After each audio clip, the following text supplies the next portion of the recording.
Kembali lagi Bapak Ibu Saudara, kita berada di tanggal 29 Desember Bapak Ibu. Hampir ujung tahun bulan Desember, di ujung bulan Desember dan di akhir tahun ya Bapak Ibu. Tuhan luar biasa kepada kita ya. Mari kita berdoa. Tuhan yang sangat baik, Engkau telah mempercayakan dunia ini kepada kami. Dan hanya karena pendampingan dan kekuatan dari Tuhan, kami hampir sampai di ujung tahun ini. Yaitu hari ini kami berada di tanggal 29 Desember. Tuhan, terima kasih. Kembali kami ingin membaca dan merenungkan firman-Mu. Di dalam nama Tuhan Yesus kami berdoa. Amin. Bapak Ibu, saya mengajak kita untuk membaca dari kitab leksionari harian ini. Bacaan leksionari harian ini ya, terambil dari 1 Tawarik 28 ayat 9 dan 10. Ini bacaan yang kalau kita telatenin sangat bagus Bapak Ibu. Ya. Dan engkau anakku Salomo, kenalah Allahnya ayahmu dan beribadahlah kepadanya dengan tulus ikhlas dan dengan rela hati. Sebab Tuhan menyelidiki segala hati dan mengerti segala niat dan cita-cita. Jika engkau mencari Dia, maka Ia berkenan ditemui olehmu.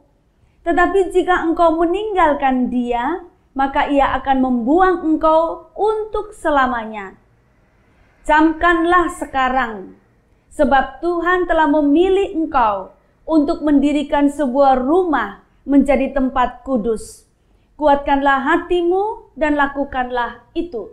Demikian jauh pembacaan firman Tuhan. Yang berbahagia adalah setiap kita yang mendengarkan firman Tuhan, memelihara serta melakukannya dalam hidup kita setiap hari. Bapak Ibu membaca perikop ini dari ayat 1 sebetulnya.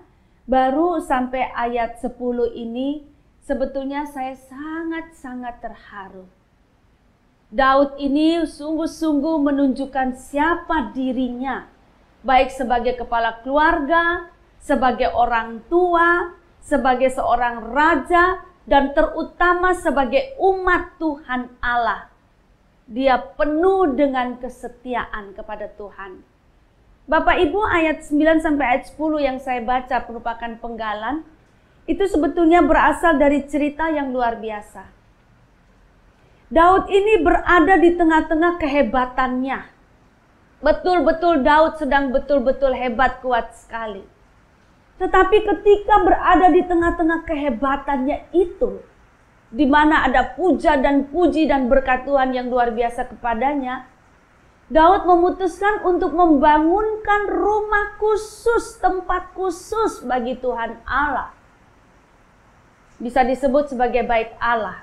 Tempat untuk khusus buat Tuhan Allah, untuk umat beribadah kepada Tuhan Allah.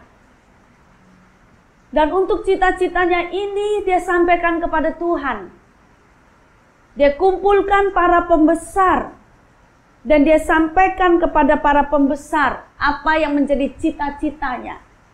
Tetapi kepada para pembesar juga dia menyampaikan cita-citanya itu yang sudah dia sampaikan kepada Tuhan juga. Dan apa yang menjadi keputusan Tuhan dia sampaikan. Ringkasnya begini Bapak Ibu. Daud ingin membangun bait Allah atau tempat kudus, tempat khusus untuk beribadah kepada Tuhan. Tetapi Tuhan menolak. Kalau Daud yang membangunnya. Tuhan mengatakan kepada Daud bahwa cita-cita Daud sangat baik. Tetapi Tuhan mengatakan Tuhan tidak berkenan Daud yang membangun rumah khusus untuknya itu. Karena menurut Tuhan, Daud adalah seorang prajurit. Dan tangannya itu telah membunuh banyak orang. Dia mengalahkan berlaksa-laksa kan katanya Bapak Ibu. Tuhan tidak berkenan. Tetapi Tuhan berkenan keturunan Daudlah yang akan membangun rumah untuk Tuhan, yaitu Salomo.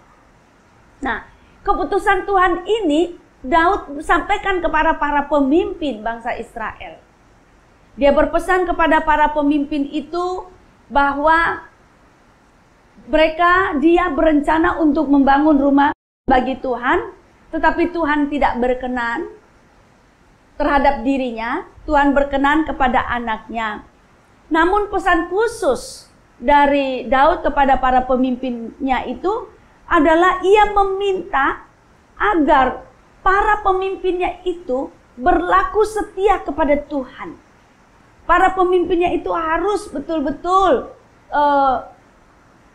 melakukan perbuatan-perbuatan mereka, tindakan-tindakan mereka itu sesuai perintah dan sesuai peraturan Tuhan. Pertama-tama dia pesan kepada para pemimpin Israel untuk setia kepada Tuhan. Lalu dia panggil anak lakinya, yaitu Salomo. Pesannya itu yang dia berikan, yang dia berikan itu yang saya bacakan dalam ayat 9 dan 10 itu. Dia beritahukan kepada Salomo juga.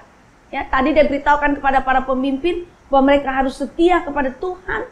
Mereka harus mengikuti peraturan Tuhan, maka mereka akan tetap menduduki tanah Israel.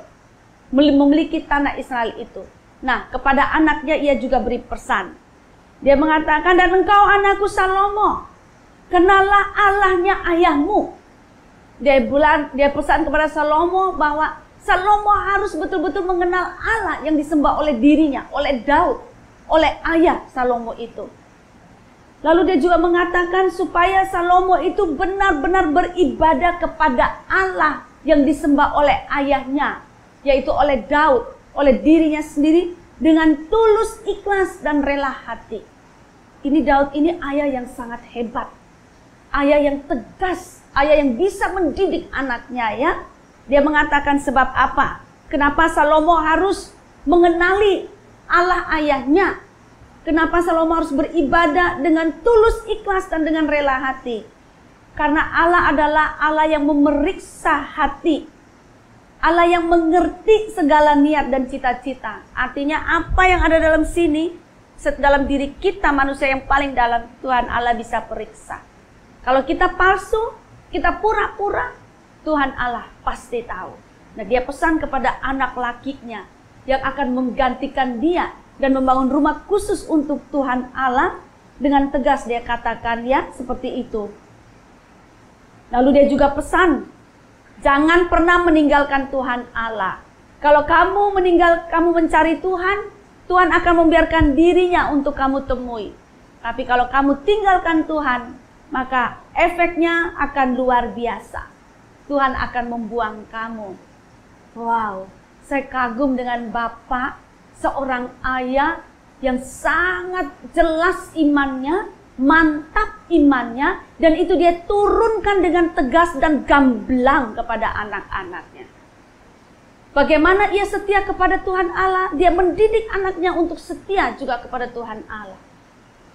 Bapak, Ibu, Saudara, yang berikutnya dia mengatakan, camkanlah sekarang, sebab Tuhan telah memilih engkau. Dia katakan pada Salomo, Tuhan telah memilih engkau, bukan aku. Tuhan memilih engkau untuk membangun tempat khusus baginya. Bait Allah, tempat untuk menyembah Allah secara khusus. Maka dia pesankan kepada Salomo, supaya Salomo kuatkan hati dan lakukan apa yang Tuhan Allah perintahkan. Dan lakukan juga apa yang menjadi cita-cita Allah, cita-cita ayahnya, yaitu membangun rumah bagi Tuhan Allah. Nah, artinya Salomo harus setia. Untuk setia itu Salomo harus menguatkan hatinya, supaya dia bisa konsisten terhadap iman kepada Tuhan, ketaatan kepada Tuhan, dan juga kepada cita-cita untuk membangun rumah secara khusus bagi Tuhan. Bapak Ibu, temanya saya beri setia. Mari Bapak Ibu belajar dari Daud, belajar dari Salomo, belajar dari nasihat Daud kepada para pembesar Israel, belajar dari nasihat Daud kepada anaknya Salomo. Kita juga belajar setia. Iman itu harus tegas kok Bapak Ibu. Orang tua itu juga harus tegas. Kalau menunjukkan cintanya, kesetiaannya kepada Tuhan, dan itu sampaikan kepada anak-anak, dia harus tegas Bapak Ibu. Sehingga anak-anak juga memperoleh ketegasan. Jadi mereka juga mantap. Di sini ada pendidikan Kristiani juga ya Bapak Ibu, pendidikan religiositas, ya. Menyatakan kesetiaan kepada Tuhan, menurunkan kesetiaan kepada Tuhan, kepada generasi yang berikutnya. Mari kita semua, baik orang tua maupun anak-anak, berlaku setia kepada Tuhan. Tuhan setia membawa kita menapaki tahun 2020, tahun 2021 di masa pandemi yang berat ini. Sebentar lagi Tuhan akan bawa kita untuk memasuki tahun 2022. Mari berlaku setia. Tuhan menolong kita semua. Amin. Bapa, betapa kami berterima kasih. Firman Tuhan ini sangat indah, sangat jelas, memberikan kepastian kepada kami dan arahan kepada kami untuk berlaku setia kepada Tuhan. Kalau ikut Tuhan itu harus ikut yang mantap, penuh dengan kesetiaan, ketaatan kepada Tuhan. Biarlah Tuhan, kami menjadi umat yang setia karena Engkau telah memilih kami. Di dalam nama Tuhan Yesus Kristus kami berdoa. Amin.